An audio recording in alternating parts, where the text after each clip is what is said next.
Hello good morning friends, कैसे हैं आप सब लोग। चलिए आज हम लोग डेली करंट अफेयर के फिर इस एपिसोड में टॉप 10 मोस्ट इंपॉर्टेंट क्वेश्चन के बारे में डिस्कशन करेंगे। मेरा नाम अभिषेक दीक्षित और आज मैं फिर उसी प्रकार जैसा कि एमसीक्यू के माध्यम से हम लोग डिस्क्रिप्शन के बारे में भी देखते हैं, क्वेश्चन का एनालिसिस करेंगे।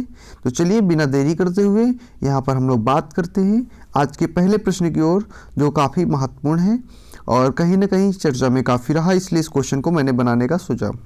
पहला क्वेश्चन आपका कहता है मूवमेंटो सैन इसिड्रो यानी कि MSI शॉर्ट फॉर्म में कहेंगे, जो अक्सर समाचारों में उल्लेखित होता है, निम्नलिखित में से किस देश में शुरू हुआ था।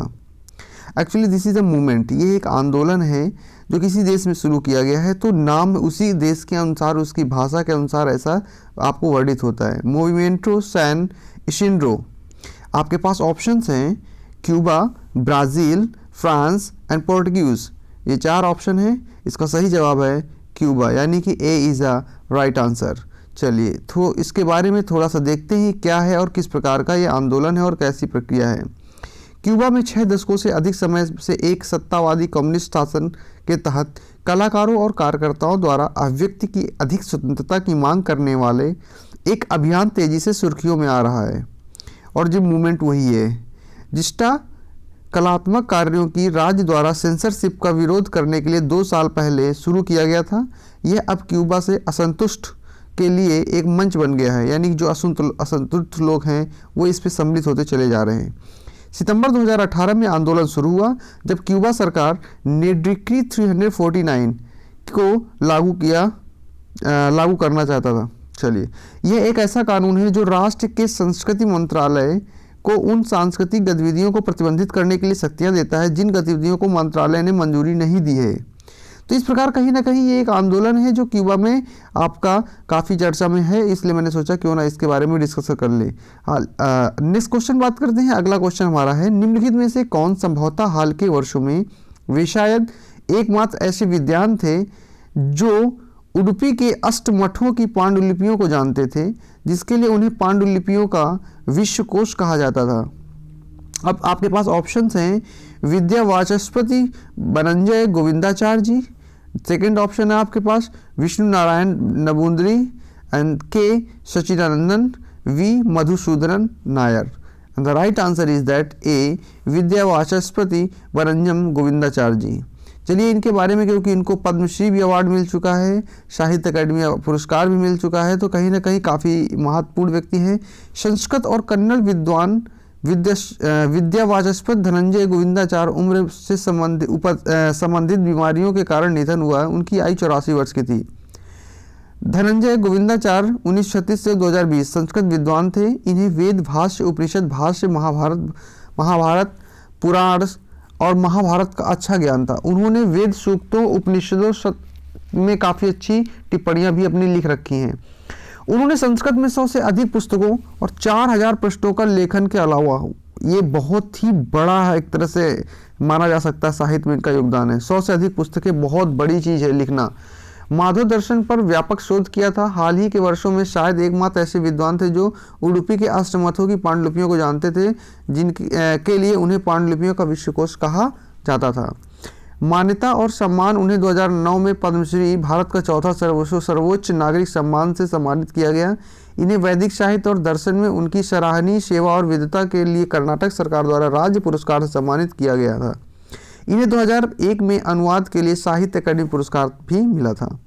तो कहीं ना कहीं इस प्रकार ये महत्वपूर्ण थे व्यक्तिगत तौर पर, और एग्जाम में आने के लिए प्रश्न बन सकते हैं। अगला प्रश्न, क्वेश्चन नंबर 3 क्या कहता है, दिसंबर 2020 में बंगबंधु शेख मुजीबुर रहमान के नाम पर निम्नलिखित में से किसने रचनात्मक अर्थव्यवस्था के क्षेत्र में एक अंतर्राष्ट्रीय पुरस्कार शुरू करने का फैसला लिया है। आपके पास ऑप्शन पड़े हैं WHO, UNESCO, UNICEF, ILO, International Labour Organisation बोला जाता है ILO को। And the right answer is that, जो इसका सही जवाब है वो है यूनेस्को, यानी कि second is the right answer, जिसने रचनात्मक अर्थव्यवस्था के क्षेत्र में अंतर्राष्ट्रीय पुरस्कार शुरू करने के लिए आपकी बात की है, फैसला लिया है।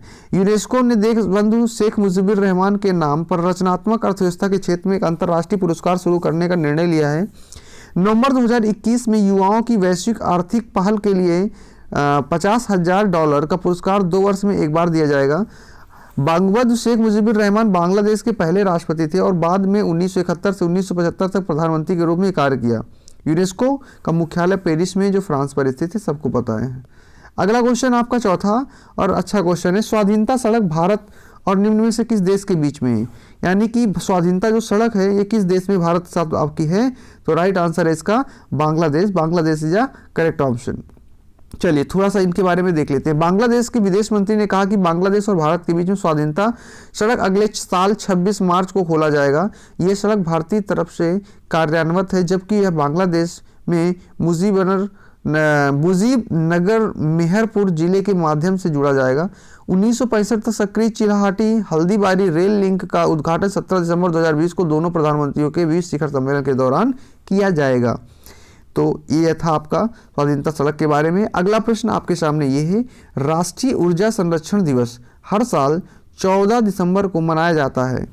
भारत में ऊर्जा संरक्षण अधिनियम किस वर्ष में ऊर्जा संरक्षण अधिनियम लागू किया गया था?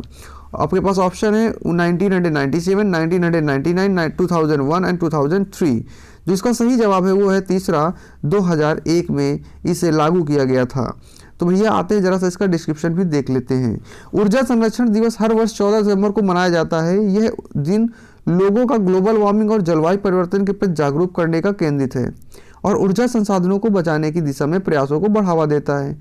भारत में ऊर्जा संरक्षण अधिनियम को 2001 में ऊर्जा दक्षता ब्यूरो द्वारा लागू किया गया था। ऊर्जा दक्षता ब्यूरो एक संवैधानिक निकाय है जो भारत सरकार के अधीन काम करता है। तो भैया ये तो आपका था बेसिक रिलेटेड आपके पॉइंट थे। क्वेश्चन नंबर आपका छठा, दिसंबर 2020 में निम्नलिखित में से किसने #GotYouCovered नामक अभियान शुरू किया है? आपके पास ऑप्शन पड़े हुए हैं, Jeevan Bima Nigam, United India insurance, star health and allied insurance, Bharatiya AXA life insurance. अब इसका सही जवाब है भारतीय एक्सा लाइफ इंश्योरेंस, यानी कि #GotYouCovered आपका जो अभियान है ये शुरू किया गया भारतीय एक्सा लाइफ इंश्योरेंस आपका। तो कहीं ना कहीं इसके बारे में थोड़ा सा समझ लेते हैं। इसका सही उत्तर तो आपका ये है ही। अब भारतीय एक्सा लाइफ इंश्योरेंस #GOT अभियान का शुरू किया गया है। ये लोगों को कोविड-19 महामारी से बचाने के लिए प्रयासरत फ्रंट लाइन हेल्थ केयर श्रमिकों की सराहना करने के लिए एक विशेष पहल है। भारतीय एक्सा लाइफ इंश्योरेंस ने चल रहे कोविड-19 महामारी के दौरान जीवन और स्वास्थ्य जोखिमों के खिलाफ मास्क लगाकर अपने स्वास्थ्य सेवा कर्मियों का समर्थन करने के लिए प्राइमर स्किल्स एंड ट्रेनिंग के साथ हाथ मिलाया था। कहीं ना कहीं आपका ये भी महत्वपूर्ण क्वेश्चन था, आपको पता होना चाहिए। क्वेश्चन नंबर 7 क्या कहता है, विभिन्न शहरों में डेटा केंद्र और औद्योगिक पार्क विकसित करने के लिए अगले 3 वर्षों में 8500 यानी कि 8500 करोड़ वर्ष का निवेश करने की निम्नलिखित में से किसकी योजना है? ऑप्शन आपके पास पड़े हुए, हीरानंदानी समूह, गोदरेज प्रॉपर्टीज, लोढ़ा समूह, Prestige group. And the right answer of this question is आपका हीरानंदानी समूह। चलिए तो भैया जरा बात करते हैं इनके बारे में थोड़ा सा। हीरानंदानी समूह की योजना अगले 3 वर्षों में विभिन्न शहरों पर 85 करोड़ रुपए का निवेश करने की है। हीरानंदानी समूह ने 2019 में अपने नए व्यापारिक उपक्रम यानी कि जो भी आपका इंफ्रास्ट्रक्चर के साथ में डाटा सेंटर पार्कों के विकास में कदम बढ़ाने का रखा है। योटा इंफ्रास्ट्रक्चर अगले 3 वर्षों में लगभग 5000 करोड़ रुपए का निवेश करेगा, क्योंकि इसका लक्ष्य वित्तीय वर्ष 2525 में अंत तक 25% बाजार पर कब्जा करना है। तो कहीं ना कहीं ये भी अपने आप को इंडस्ट्रियलाइजेशन की ग्रोथ में आगे लाना चाहता है।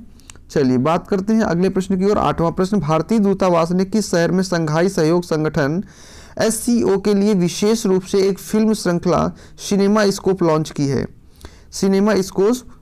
है? And the option has been given Beijing, Moscow, Tashkent, Islamabad. The right answer of this question is Beijing. इसका सही जवाब है बीजिंग। तो भैया थोड़ा सा देखते हैं क्या है ये।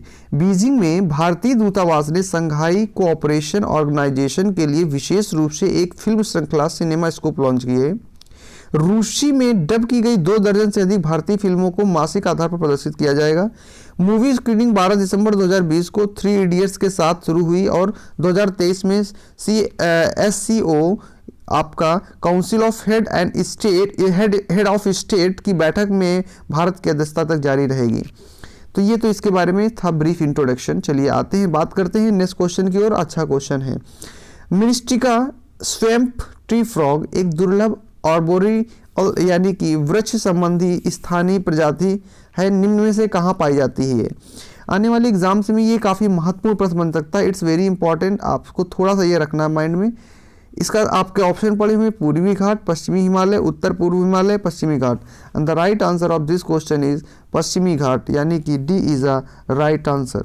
चलिए, इसका वैज्ञानिक नाम आपका जो दिया गया है, मेढक प्रजनन के मौसम में कुछ हफ्तों के लिए ऑर्बिट्री एक सक्रिय होते हैं, जिसके कारण दुर्लभ होते हैं। अंदर scientific name which is given here मर्क्यूरियम रिस्टिक एंड पैलस्ट्रियस। अब आप इसको अपने हिसाब से कुछ भी कर सकते हैं, टिक को पहले ले सकते हैं या क्या पैलस्ट्रियस आगे कर सकते हैं, it depend on the pronunciation.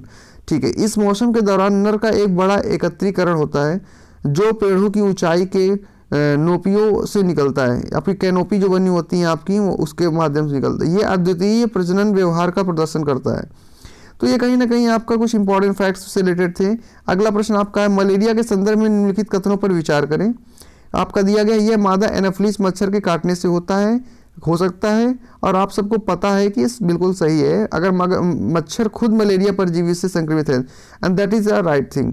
Question दूसरा इसी में क्या बोल रहा है, प्लाज्मोडियम ओवले प्लाज्मोडियम विवैक्स से काफ़ी मिलता जुलता है, जो कि जानलेवा प्रकार का नहीं है, ये भी बिल्कुल सही है। तो इस प्रकार इसके दोनों कथन सही है, तो the right answer will be is what, C is a right answer. अब इसमें काफ़ी कुछ इसका डिस्क्रिप्शन मैंने यहाँ पर लिख रखा है, अगर आप इंटरेस्टेड हो तो आप पढ़ भी सकते हैं, बट कुछ मैं फैक्ट्स यहाँ पर देख लो, डिस्क्रिप्ट कर देता हूँ। मलेरिया का एक असामान्य प्रकार प्लाज्मोडियम ओवले केरल के एक सैनिक में पहचाना गया है। माना जाता है कि सूडान में पोस्टिंग के दौरान सिपाही ने उसे अनुबंधित किया था, जहाँ से वह करीब 1 साल पहले लौटा था, और जहाँ प्लाज्मोडियम ओवले स्थानिक है, तो वहाँ से ये प्रक्रिया आपकी पाई गई है भारत में।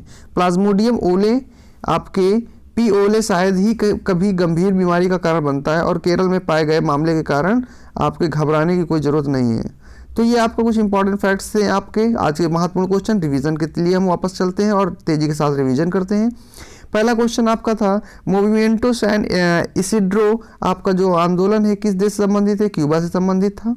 अगला हमारा प्रश्न ये था कि जो पांडुलिपियों का विश्वकोश जिन्हें कहा जाता था वो कौन है, विद्या, जिनका निधन हुआ हाल ही में, विद्या वाचस्पति बनंजय गोविंदाचार्य जी।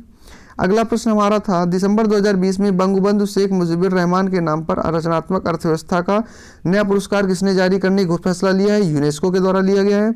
नेक्स्ट क्वेश्चन हमारा दिया गया है यहाँ पर, स्वाधीनता सड़क का संबंध किससे भारत के साथ में, तो बांग्लादेश था। अगला प्रश्न हमारा यहाँ पर, राष्ट्रीय ऊर्जा संरक्षण दिवस हर साल 14 दिसंबर को मनाया जाता है। भारत में ऊर्जा संरक्षण अधिनियम किस वर्ष में ऊर्जा संरक्षण अधिनियम लागू किया गया था, 2001 में। अगला प्रश्न हमारा था, #गॉट यू कवर्ड अभियान शुरू किया गया है किसके द्वारा, and the right answer was भारतीय एक्सा लाइफ इंश्योरेंस के द्वारा। अगला हमारा प्रश्न था यहाँ पर, विभिन्न शहरों में डाटा केंद्र और औद्योगिक पार्क विकसित करने के लिए 8500 करोड़ इन्वेस्ट करने का फैसला किसने लिया है, हीरा नंदानी समूह के द्वारा। So A was the right answer. अगला प्रश्न हमारा है, भारतीय दूतावास ने किस शहर में शंघाई सहयोग संगठन के लिए विशेष रूप से एक फिल्म श्रृंखला सिनेमा स्कोप लॉन्च किया है, जो शहर है आपका बीजिंग। ठीक है, अगला हमारा दिया गया, मृष्टिका स्वैम्प ट्री फॉग आपका कहाँ पाया जाता है, वो पश्चिमी घाट पाया जाता है। इस प्रकार आपका अगला प्रश्न हमारा था मलेरिया से संबंधित, जो कि दोनों सही थे, मादा एनाफिलिस से होता है, और अभी हाल ही में आपका प्लाज्मोडियम ओवले के लक्षण केरल में पाए गए, जो बिल्कुल भी जानलेवा नहीं है। तो इसके दोनों ऑप्शन सही थे। इस प्रकार हम लोगों ने यहाँ पर आज के 10 टॉप मोस्ट इंपॉर्टेंट क्वेश्चन का डिस्कशन किया है, और बहुत ही सिंपल तरीके से। आई होप कि आपको समझ में आया होगा। अगर आपको समझ में आता है तो आप प्लीज़ कमेंट शेयर ज़रूर करा करें, और अगर चैनल में पहली बार आए हैं तो प्लीज़ सब्सक्राइब जरूर करें, सब्सक्राइब करना ना भूलें। थैंक्स फॉर वॉचिंग, मिलते हैं अगले वीडियो में, तब तक के लिए नमस्कार, जय हिंद, जय भारत।